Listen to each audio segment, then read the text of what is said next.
Law सीईटीच्या विद्यार्थ्यांसाठी हा अत्यंत महत्त्वाचा व्हिडिओ असणार आहे, कारण सीईटी सेलने कॅप राउंडचं जे रजिस्ट्रेशन आहे त्याची डेट एक्सटेंड केलेली आहे. ज्या विद्यार्थ्यांनी कॅप राउंडला रजिस्टर केलेलं आहे, एकतर तुमचं व्हेरिफाईड असेल, पार्शली व्हेरिफाईड असेल किंवा पेंडिंग फॉर व्हेरिफिकेशन असणार आहे. तर अशा सिच्युएशनमध्ये तुम्ही काय करायचंय तेही आपण याच्यामध्ये डिस्कस करूयात. जर तुम्ही ओपनमध्ये अप्लाय केलं असेल आणि आता जर तुम्हाला डॉक्युमेंटला अप्लाय करून ॲटलिस्ट रिसिप्ट मिळत असेल, तर तुम्ही ओपन कॅटेगरीमध्ये भरलेल्या फॉर्ममध्ये तुम्ही आता चेंजेस करू शकता का? याही गोष्टी आपण आजच्या व्हिडिओमध्ये डिस्कस करणार आहोत. तर व्हिडिओ शेवटपर्यंत नक्की पहा. हॅलो विद्यार्थी मित्रांनो, मी तुमचा एज्युकेटर अरविंद आणि तुमचं स्वागत आहे ग्लोबल ऑनलाईनमध्ये. मित्रांनो, 3 इयर लॉ सीईटी आणि 5 इयर लॉ सीईटी अशा विद्यार्थ्यांसाठी LLB ॲडमिशन काउन्सिलिंग आम्ही सुरू केलेली आहे. या काउन्सिलिंगमध्ये तुम्हाला तुमच्या पर्सेंटाईलनुसार बेस्ट कॉलेज सजेस्ट केले जातात. तसेच तुम्हाला one on one counsellor access दिला जातो. तुम्हाला कुठल्या एरियामध्ये कॉलेज पाहिजे आणि तुम्हाला कुठल्या एरियामध्ये चांगलं कॉलेज भेटू शकतं, याविषयी डिस्कशन करण्याचं काम या काउन्सिलिंगमध्ये होतं. कॅप राउंडचे ऑप्शन फॉर्म फिल करत असताना जर तुम्हाला कॉलेज सिलेक्शनसाठी अडचण येत असेल, तर काउन्सिलिंगमध्ये तुमच्या पर्सेंटाईलनुसार तुम्हाला एक पर्सनलाइज कॉलेजची लिस्ट दिली जाते, जेणेकरून तुमचं पहिल्याच राऊंडमध्ये ॲडमिशन होतं. त्यानंतर कॅपचा फॉर्म फिल करत असताना तुम्हाला जर काही असिस्टन्सची गरज पडली किंवा डॉक्युमेंट व्हेरिफिकेशन असेल आणि डायरेक्ट कॉलेज ॲडमिशन असेल, अशा सगळ्या गोष्टीमध्ये ग्लोबल ऑनलाईनची काउन्सिलिंग टीम तुम्हाला मदत करते. तर ही काउन्सिलिंग जॉईन करण्यासाठी दिलेल्या नंबरवरती कॉन्टॅक्ट करा आणि आजच ही काउन्सिलिंग जॉईन करा. आता विद्यार्थी मित्रांनो, डेटचं जे एक्सटेन्शन मिळालेलं आहे ते आपण डेटचं एक्सटेन्शन काय आहे, किती तारखेपर्यंत आपल्याला आता कॅप राउंडचे फॉर्म फिलअप करता येतील ते पाहूयात. त्यासाठी तुम्ही कॅपच्या पोर्टलला गेल्यानंतर इथे CAP form filling extension notice on LLB 5 years किंवा 3 इयर्स, डिपेंड तुम्ही कुठल्या कोर्सला अप्लाय करताय, तिथे तुम्हाला हे डॉक्युमेंट मिळेल. याच्यामध्ये तुम्ही पाहू शकता important notice extension to CAP registration schedule for AY 2025-26 LLB 3 years and LLB 5 years. तर इथे तुम्ही पाहू शकता एक्झिस्टिंग डेट्स ज्या होत्या 3 इयर्ससाठी 10 तारखेपर्यंत, 5 इयर्ससाठी सुद्धा 10 तारखेपर्यंत, म्हणजे कालची डेट देण्यात आली होती. पण आता नवीन डेट इथे एक्सटेन्शनमध्ये दिलेली आहे. आता तुम्ही 11 तारखेपासून 18 तारखेपर्यंत इथे कॅपला रजिस्टर करू शकता.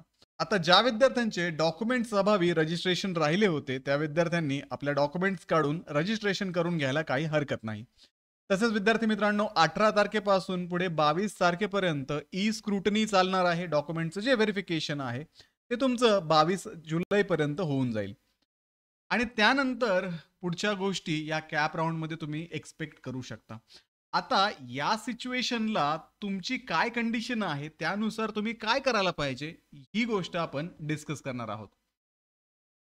मित्रांनो, आता तुमच्या ॲप्लिकेशन स्टेटसनुसार तुम्ही पुढे काय करायला पाहिजे ते आपण पाहणार आहोत. पहिली गोष्ट आहे, जर तुमचा ॲप्लिकेशन फॉर्म कन्फर्म झालाय आणि व्हेरिफाईड झालाय, तर तुम्हाला वेगळं काही करण्याची गरज नाहीये. तुमचा ॲप्लिकेशन फॉर्म इथे सबमिट पण झालाय आणि व्हेरिफाईड पण झालाय. इट मीन्स तुमच्याकडे सगळ्या डॉक्युमेंट्स होत्या आणि व्यवस्थित तुमचं डॉक्युमेंट व्हेरिफिकेशन सुद्धा झालंय.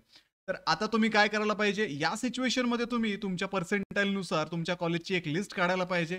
एकतर स्वतःहून सीईटी सेलच्या वेबसाईटवरती वेगवेगळ्या कॉलेजची लिस्ट दिली जाते. त्या कॉलेजेसचा प्रिव्हियस इयरचा फर्स्ट राऊंडचा कट ऑफ काढा. त्याच्यावरनं तुम्ही डिसाईड करा की कुठल्या कॉलेजमध्ये तुम्ही एलिजिबल असू शकता.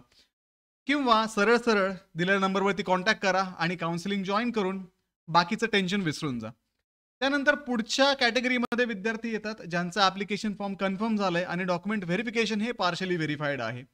याचा अर्थ असा की तुम्ही ॲप्लिकेशन कन्फर्म केलंय, पण तुमचे डॉक्युमेंट्स जे आहेत ते व्हेरीफाय होण्याचे राहिलेले आहेत. आता जसं की सीईटी सेलने कॅप राऊंडच्या ॲप्लिकेशनला आपल्याला वेळ दिलेला आहे, त्यामुळे तुमचे जे डॉक्युमेंट आहेत ते आता 22 तारखेपर्यंत व्हेरीफाय होणार आहेत. ठीक आहे, त्यामुळे तुमच्याकडे इथे पुरेसा वेळ आहे. तुमचे डॉक्युमेंट्स इथे व्हेरीफाय होऊन जातील. आता या स्टेजला ज्या विद्यार्थ्यांनी कॅटेगरीमध्ये असून ओपनचा फॉर्म भरलाय, कारण तुमच्याकडे कास्ट व्हॅलिडिटी सर्टिफिकेट अवेलेबल नाहीये किंवा ते येण्यासाठी थोडासा वेळ लागणार आहे, म्हणून तुम्ही ओपन कॅटेगरीमधून ॲडमिशन घेतलं असेल, तर ही गोष्ट आपण शेवटच्या फेजमध्ये डिस्कस करणार आहोत. पुढे आता तिसरी कॅटेगरी अशी असेल की ज्या विद्यार्थ्यांचा ॲप्लिकेशन फॉर्म कन्फर्म झालाय, बट डॉक्युमेंट व्हेरिफिकेशन जे आहे ते नॉट व्हेरीफाईड दिसतंय. तर या केसमध्ये सुद्धा 22 तारखेपर्यंत तुमचे जे डॉक्युमेंट आहेत ते सगळे व्हेरीफाय होणार आहेत. आणि मीन व्हाईल तुम्हाला रिमार्क येतील. ज्या डॉक्युमेंटमध्ये क्वेरी आली असेल ते डॉक्युमेंट तुम्ही व्यवस्थितपणे परत तिथे अपलोड करायचं असेल. त्याच्यामुळे रेग्युलरली तुम्ही लॉग इन करून पाहत चला, जेणेकरून तुमचं डॉक्युमेंट व्हेरिफिकेशन जे आहे ते दिलेल्या तारखेच्या आतमध्ये कंप्लीट होईल. आता पुढचा असा स्टेटस आहे की ज्या विद्यार्थ्यांनी कॅप राऊंडला ॲप्लिकेशनच केले नाही. तर आता याच्यामध्ये वेगवेगळ्या गोष्टी असू शकतात. एक तर तुम्हाला LLBला ॲडमिशन घ्यायचं नाहीये. दुसरी गोष्ट फायनल इयरमध्ये किंवा 12thमध्ये मे बी तुम्हाला AT-KT लागली असेल, त्यामुळे तुम्ही इथे एलिजिबल नाहीयेत. आणि तिसरी गोष्ट म्हणजे जर तुमच्याकडे कालपर्यंत डॉक्युमेंट आले नसतील, तर तुम्ही अप्लाय केलं नसेल. तर विद्यार्थी मित्रांनो, आता जर तुमच्याकडे डॉक्युमेंट येण्याचे चान्सेस असतील 18 तारखेपर्यंत, तर तुम्ही बिनधास्त या कॅप राउंडमध्ये ॲप्लिकेशन करू शकता. ठीक आहे. ॲटलिस्ट तुमच्याकडे त्याची रिसिप्ट येणं सुद्धा अपेक्षित आहे.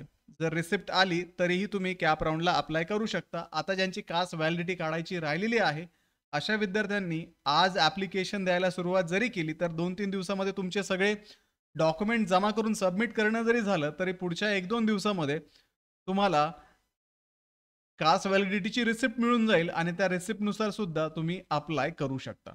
आता जर विद्यार्थी मित्रांनो तुम्हाला पर्सेंटाईल खूपच कमी मिळाले असतील आणि तुम्हाला गव्हर्नमेंट कॉलेजमध्ये ॲडमिशन भेटलं तरच तुम्ही LLB करणार असाल आणि तुमच्याकडे 1 वर्षाचा अजून वेळ असेल, तर मी सजेस्ट करेल की ग्लोबल ऑनलाईनची जी लाईव्ह बॅच आहे 2026च्या लॉ CETसाठी ती आम्ही सुरू केलेली आहे. ती बॅच तुम्ही आत्ताच जॉईन करून घ्या.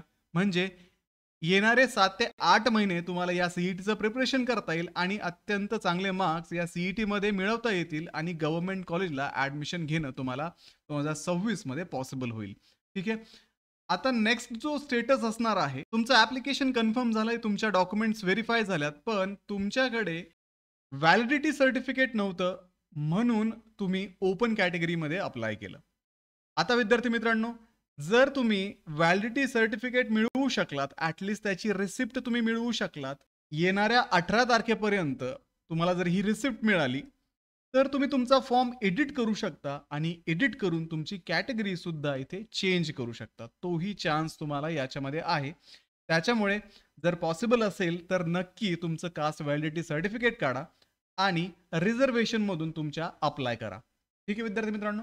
तर अशा पद्धतीने जो तुमचा आज ॲप्लिकेशन स्टेटस असेल, त्यानुसार तुम्ही काय करायला हवं, हे मी तुम्हाला आजच्या या व्हिडिओमध्ये डिटेल सांगितलेलं आहे. या व्यतिरिक्त जर तुमचे काही प्रश्न असतील, एकतर तुम्ही CET सेलच्या ऑफिशियल हेल्पलाईनवरती कॉन्टॅक्ट करून विचारू शकता किंवा व्हिडिओ खाली तुम्ही कमेंट पण करू शकता. तर व्हिडिओला लाईक करा, तुमच्या मित्रांना हा व्हिडिओ शेअर करा, ग्लोबल ऑनलाईनला सबस्क्राईब करा आणि आमची जी काउन्सिलिंग सुरू झालेली आहे, त्या काउन्सिलिंगमध्ये जॉईन करण्यासाठी दिलेल्या नंबरवरती कॉन्टॅक्ट करा. भेटूया पुढच्या व्हिडिओमध्ये. तोपर्यंत ॲप्लिकेशन कंप्लीट करून घ्या. Thank you.